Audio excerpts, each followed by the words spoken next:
Ladies and gentlemen, let's get ready to rumble! Get ready to rumble!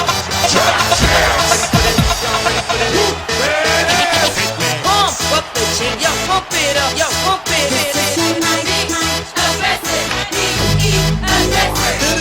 Y'all ready for this? What the hell are you doing? This is supposed to be a video about Magnas, not bloody Hondas! Let's get ready to rumble! Y'all ready for this? I like to move it, move it. I like to move it, move it. I like to move it, move it. Yeah, move it. I like to move it, move it. I like to move it, move it. I like to move it, move it. Give it up. Welcome to the big show.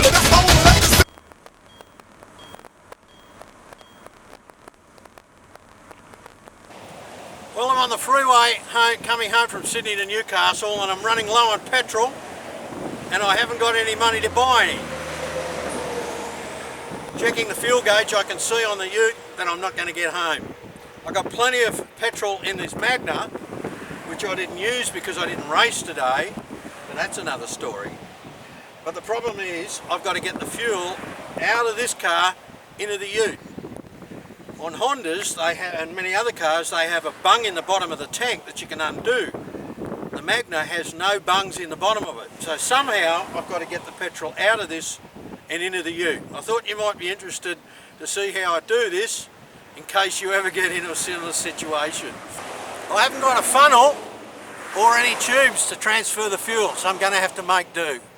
What can I find on the side of the freeway?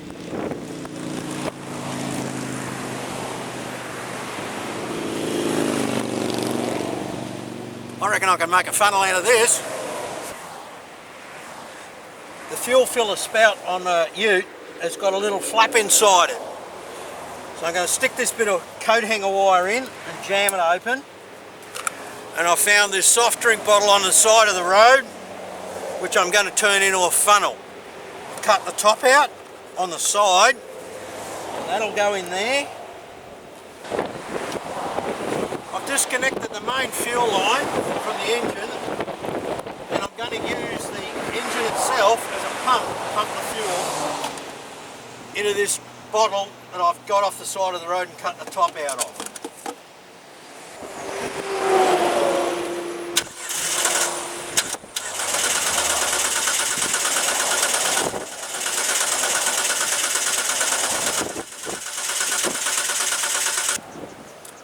Just make sure you wash your bottles out with a little bit of petrol first, because you don't want water or dirt in either of these containers.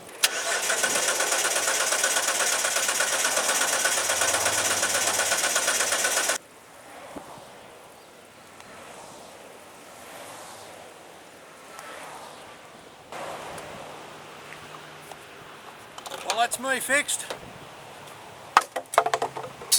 I've got enough petrol now, I can get home. I thought you might enjoy that little trick.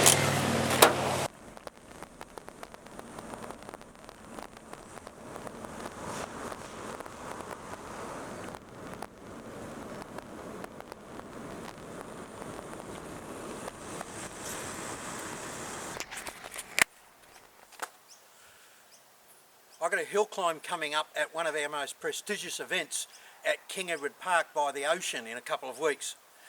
And they like the cars to be well presented, and I know they won't like that front bar.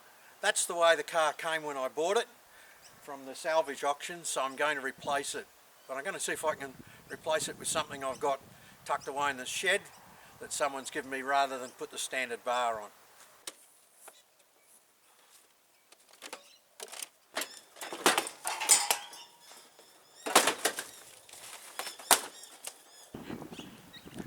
This is a slightly damaged front bar that my nephew Derek gave me off his Nissan 200 SX. I think I can make it fit, and I can certainly repair it. One of my American subscribers was asking me how he could customise his American version of the Magna called the Diamante, and this is certainly an easy way to do it.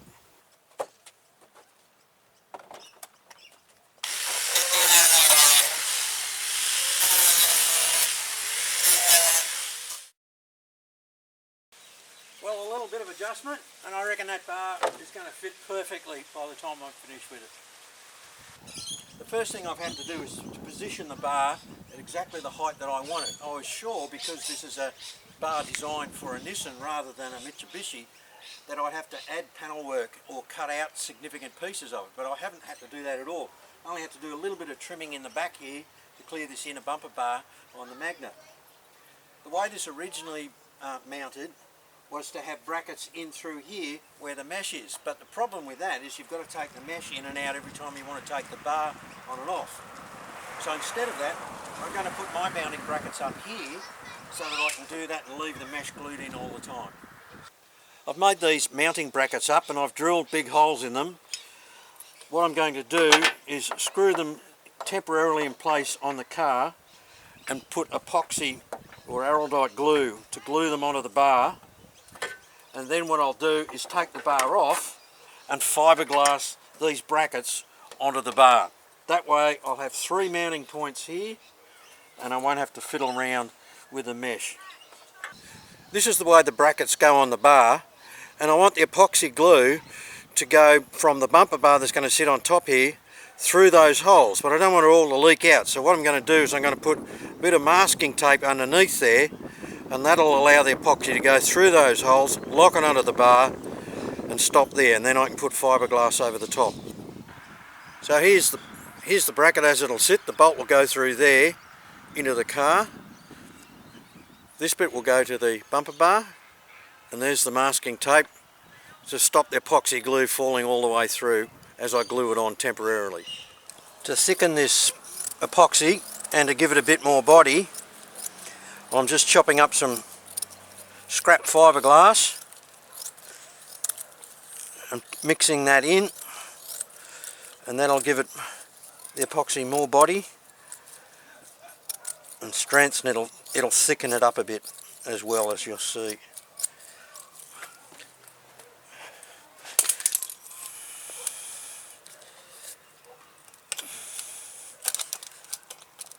And it's just a gooey paste. That won't tend to run so much.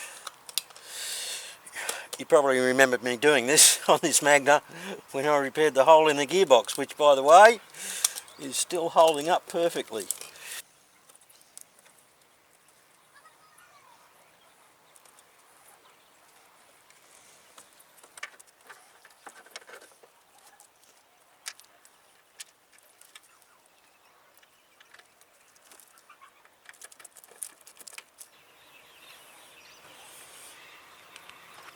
Well, there's the bracket temporarily epoxied in place.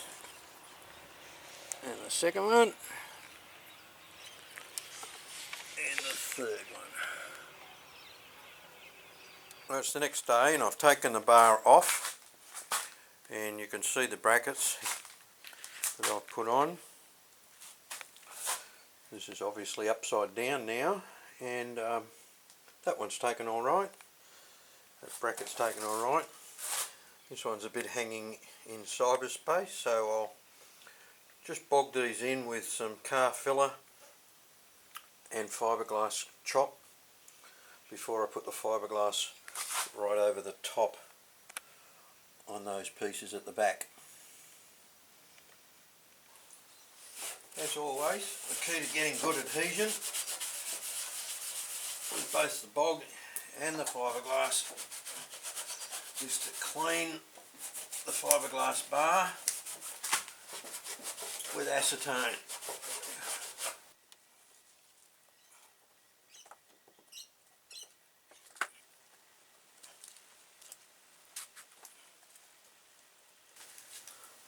I'm just repairing this split in the bar. Remembering this bar's upside down at the moment.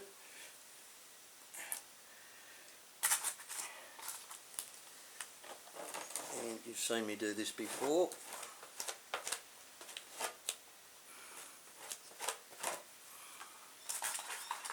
Just to hold it in position.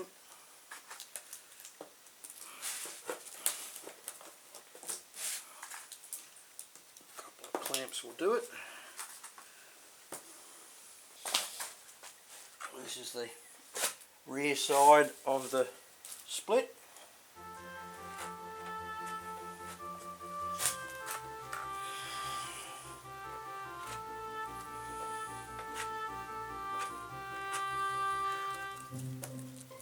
applying fiberglass cloth and poly resin to completely tie these brackets into the fiberglass front bar. So my new brackets will be really strongly attached.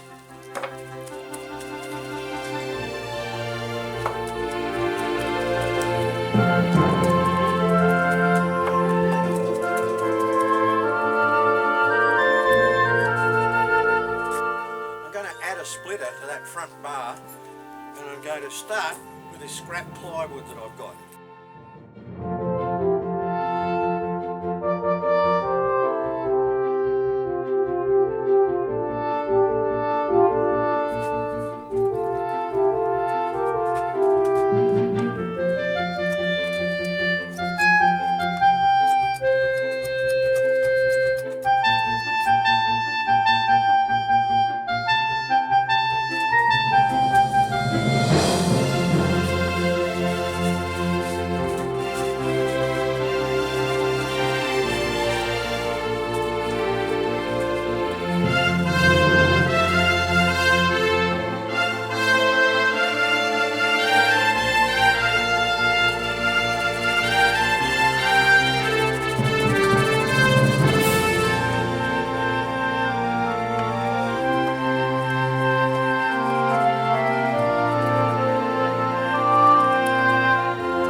For the grill on the front bar, I've got this sheet of mesh designed for a front security door. The whole thing cost me $50 for the entire sheet at my local aluminium wholesaler. I would have paid a lot more for this if I'd gone to an auto shop and bought little bits of brightly coloured mesh.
Time for battle!